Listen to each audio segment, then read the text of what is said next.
जय हिंद दोस्तों। UPSC mains answer writing करते हुए एक बड़ा चैलेंज जो हम सब फेस करते हैं वो है how to write an effective conclusion. और आप सबने भी फेस किया होगा, कमेंट सेक्शन में मुझे बता भी देना। अब इंटरनेट पर जितनी वीडियोस अवेलेबल है वहां पर यह तो जरूर बताया जाता है कि आंसर का स्ट्रक्चर क्या होना चाहिए, introduction, body, conclusion.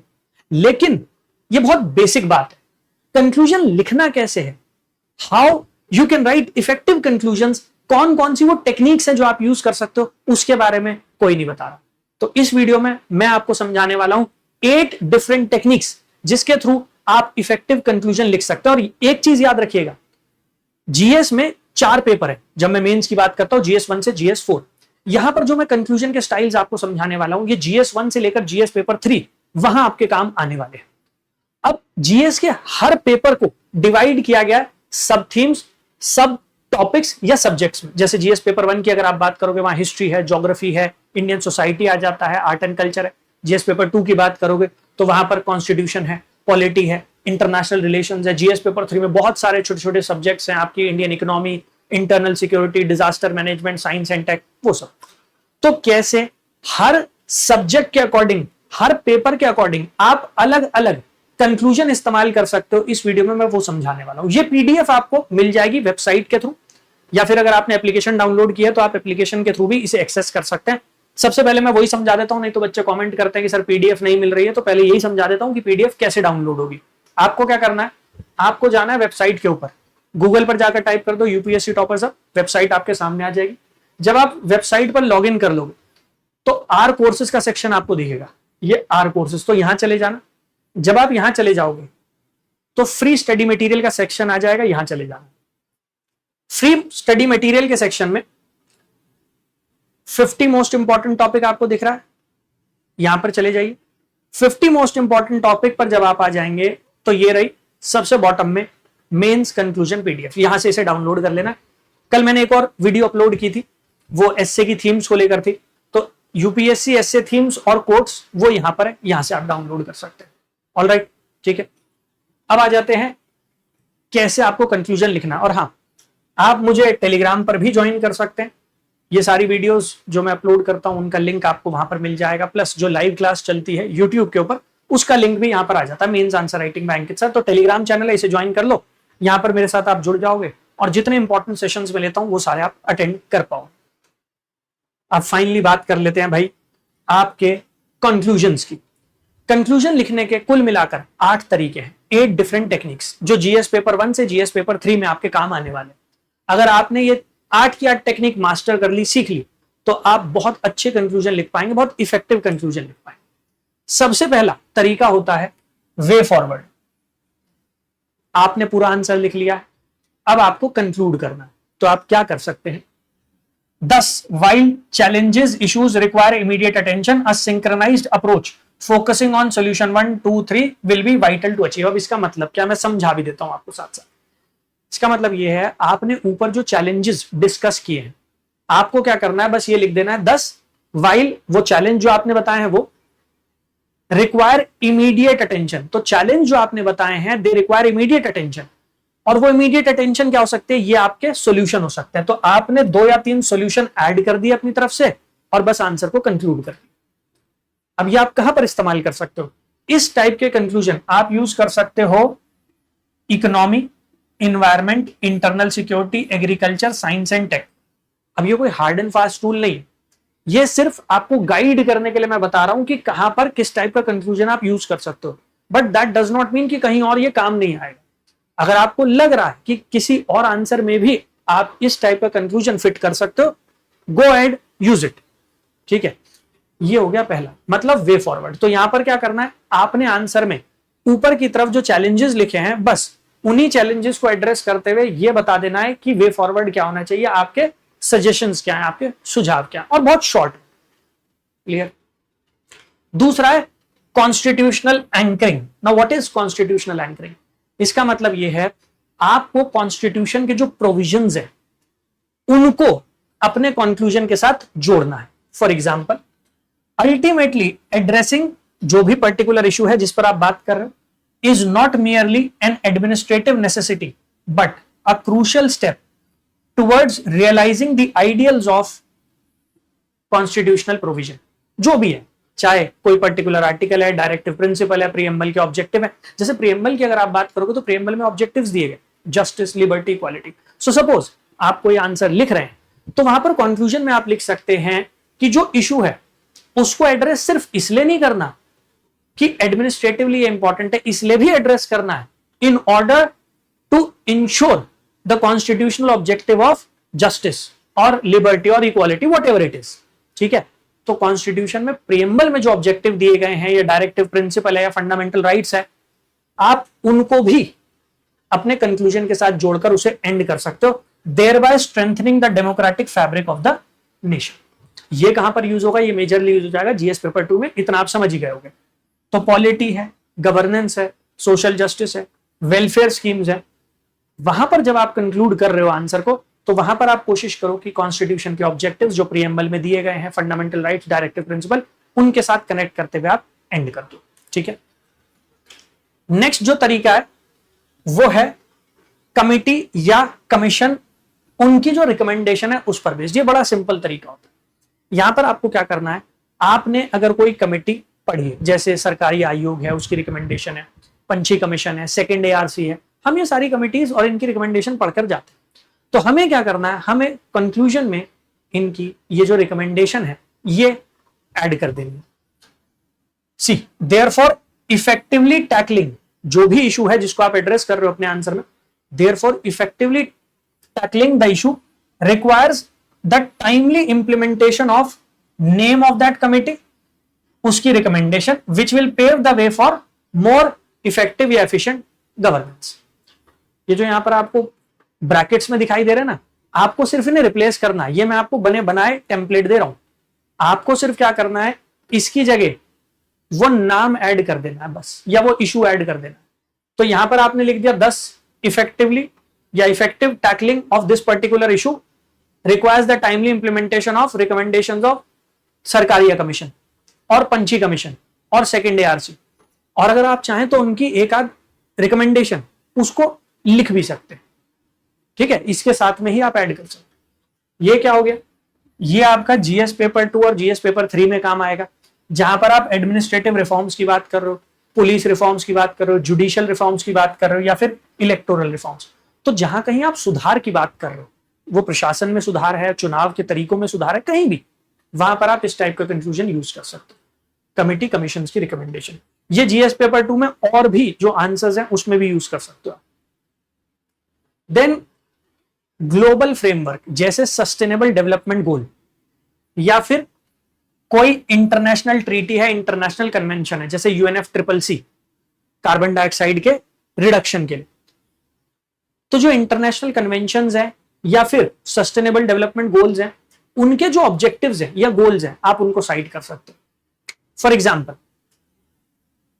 Prioritising, core topic आपने यहां पर लिख दिया, will not only resolve domestic challenges but will also accelerate India's progress towards fulfilling it's commitment under sustainable development goal target. मतलब सपोज कार्बन डाइऑक्साइड रिडक्शन के ऊपर आया, या फिर पॉवर्टी रिडक्शन के ऊपर आ गया, ठीक है, या फिर हमारे यहां जेंडर इनइक्वालिटी है उसको कम करने के ऊपर आ गया, XYZ कोई भी टॉपिक, वहां पर आप क्या कर सकते हो, आपने सिर्फ लिखा प्रायोरिटाइजिंग, जो टॉपिक है जिस पर आप लिख रहे हो वो आपने लिख दिया, will not only resolve domestic challenges but will also accelerate India's progress towards fulfilling its commitment under sustainable development goal। का वो जो गोल है वो आपने लिख दिया। या फिर कोई इंटरनेशनल कन्वेंशन है, आपने वो इंटरनेशनल कन्वेंशन उसके बारे में लिख दिया। फॉर एग्जांपल, अगर आप बात कर रहे हो कार्बन डाइऑक्साइड रिडक्शन की, तो कार्बन डाइऑक्साइड रिडक्शन की जब आप बात कर रहे हो तो वहां पर आप क्या लिख सकते हो, आप UNFCCC का जो पेरिस एग्रीमेंट है आप उसके बारे में लिख सकते हो। उस तरीके से आप कंक्लूड कर सकते हो। ये इफेक्टिव कहां रहेगा, ये इफेक्टिव रहेगा जीएस पेपर 2 में जब आप IR के आंसर्स लिख रहे हो, या फिर मेजरली जब आप जीएस पेपर 3 के आंसर लिख रहे हो, वहां पर ये एक्यूरेट बैठता है। तो जीएस पेपर 3 में क्लाइमेट चेंज है, एनवायरमेंट है, एनर्जी सिक्योरिटी है, या फिर GS 2 में इंटरनेशनल रिलेशन। ये लेकिन ये ज्यादा इफेक्टिव कहां है, ये ज्यादा इफेक्टिव है जीएस पेपर 3 के answers. Then multi dimensional summary. अब इसका मतलब क्या, इसका मतलब यह है कि आपको समराइज करना है अलग अलग सेक्टर्स को, आपको अलग अलग एस्पेक्ट को अपने कंक्लूजन में समराइज कर देना। फॉर एग्जांपल कैसे आप करो, आपने पहले कोर टॉपिक लिख दिया, जो भी आपका XYZ, हेल्थ केयर है, एजुकेशन है, इलेक्टोरल रिफॉर्म्स है, XYZ जो भी आपने वो लिख दिया। Can not be viewed in isolation, it demands a comprehensive strategy that balances economic aspect, social aspect, political aspect to ensure sustainable and equitable growth. So for example हम बात कर रहे हैं जेंडर इक्वालिटी की, ठीक है, तो वहां पर आप क्या कर सकते हैं, आपने लिख दिया gender inequality can not be viewed in isolation, या gender equality can not be viewed in isolation, it demands a comprehensive strategy that balances economic aspect, social aspect. अब यहां पर अगर आपके दिमाग में कोई इकोनॉमिक एस्पेक्ट से रिलेटेड स्पेसिफिक टर्म है, कोई स्पेसिफिक एग्जांपल है, आप उसे भी ऐड कर सकते हो। सोशल एस्पेक्ट से रिलेटेड आपके दिमाग में कोई स्पेसिफिक चीज है, आप उसे ऐड कर सकते हो, पॉलिटिकल एस्पेक्ट को ऐड कर सकते हो। तो करना क्या है, आपको सिर्फ डिफरेंट डिफरेंट एस्पेक्ट्स को एक्यूमुलेट कर लेना है अपने कंक्लूजन में। आपको दिखाने की कोशिश करनी है कि अगर हम इस प्रॉब्लम का सॉल्यूशन चाहते हैं तो अलग अलग डायमेंशंस को हमें एड्रेस करना पड़ेगा, वो है मल्टी डायमेंशनल समझ। इसको आप अगेन जीएस पेपर 1 में इंडियन सोसाइटी है, जीएस पेपर 2 में सोशल जस्टिस है, जीएस पेपर 3 में इकोनॉमी, इससे रिलेटेड और भी छोटे छोटे टॉपिक्स दिए गए हैं। तो वहां सब जगह आप ये मल्टी डायमेंशनल समरी की अप्रोच जो है इसको इस्तेमाल कर सकते हो। Then you have quote based, ज्यादा हम इसे इस्तेमाल नहीं करते, कोट्स का इस्तेमाल ज्यादातर जो हम करते हैं वो एस्से में करते हैं, लेकिन कोई हार्ड एंड फास्ट रूल नहीं होता कि आप आंसर राइटिंग में नहीं कर सकते। आप कोई हिस्टोरिकल आंसर लिख रहे हो, आप सोशल जस्टिस से रिलेटेड आंसर लिख रहे हो, पॉलिटी से रिलेटेड आंसर लिख रहे हो, वहां पर आप ये कोट्स इस्तेमाल कर सकते हो अपने कंक्लूजन। सो फॉर एग्जांपल आपने किसी थिंकर का जिसका कोट आप इस्तेमाल कर रहे हो, आपने उनका नाम लिखा as Gandhi ji famously said, या एज XYZ जिनका भी आप नाम लिख रहे हो। So as dash famously remark, आपने उनका कोट लिख दिया, which highlights that the true nature of the topic lies in its ability to empower the most vulnerable section. For example, Gandhi ji ने अंत्योदय का जो कॉन्सेप्ट है वो दिया, आपने क्या किया, आपने सिर्फ गांधी जी अंत्योदय से रिलेटेड उनका जो कोट है वो लिख दिया और उसके बाद ऐड कर दिया, बस खत्म। ये मैं आपको डिजाइन करके इसीलिए दे रहा हूं कि आपको ये पता हो कि भाई इसको रिप्लेस करके बस वो लिख देना, बाकी लैंग्वेज हुई, क्योंकि कंक्लूजन की लैंग्वेज बनाने में भी स्टूडेंट्स को डिफिकल्टी आती है। तो बनी बनाई लैंग्वेज दे रहा हूं, इसको याद जरूर कर लेना, बस ऐसा मत करना कि ना करो, छोटे छोटे हैं बस इनको याद कर लिया आपने, कंक्लूजन में आप ये यूज कर सकते हो। एथिक्स वहां पे बहुत इफेक्टिव है, और एस्से में तो भाई मतलब कोट्स आती है।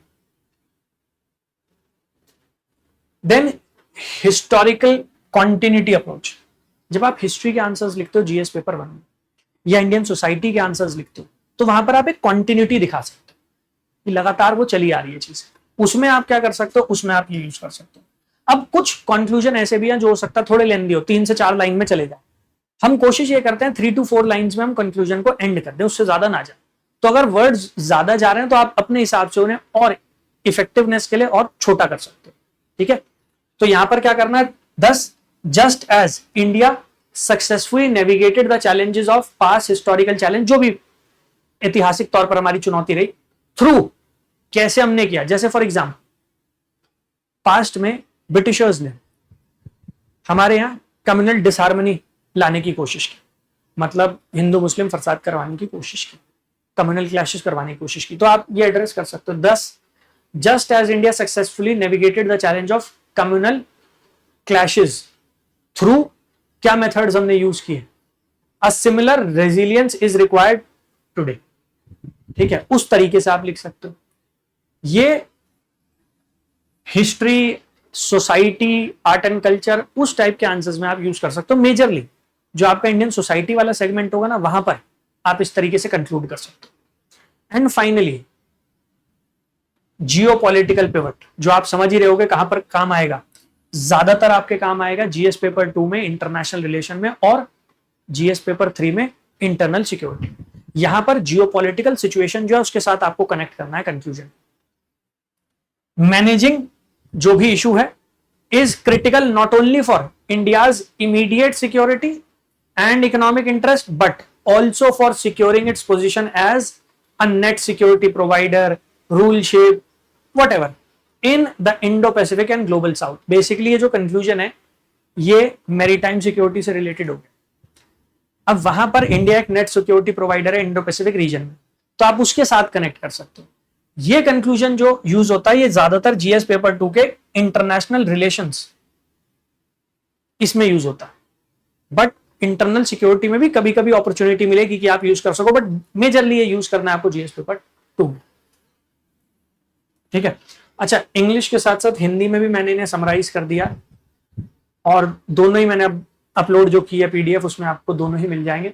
मेक श्योर कि आप ये 8 तरीके सीखें और जब आंसर राइटिंग कर रहे हैं तो अपने आंसर को जब आप कंक्लूड कर रहे हैं, समाप्त कर रहे हैं, तो वहां पर इसी तरीके से लिखने की कोशिश कीजिए, इसी लैंग्वेज को थोड़ा रेप्लिकेट करने की कोशिश कीजिए। आप देखिएगा धीरे धीरे करके आप आंसर राइटिंग में कंक्लूजन लिखने में इतने ज्यादा इफेक्टिव कंक्लूजन आप लिख पाओगे, इतने एक्सपर्ट हो जाओगे कि फिर ये जो टेंशन है ना कंक्लूजन कैसे लिखे, कैसे लिखा जाता है, वो खत्म हो जाए। ठीक है, डाउनलोड कर लेना, उसके बारे में बता ही दिया है क्या करना है, समझ गए ना।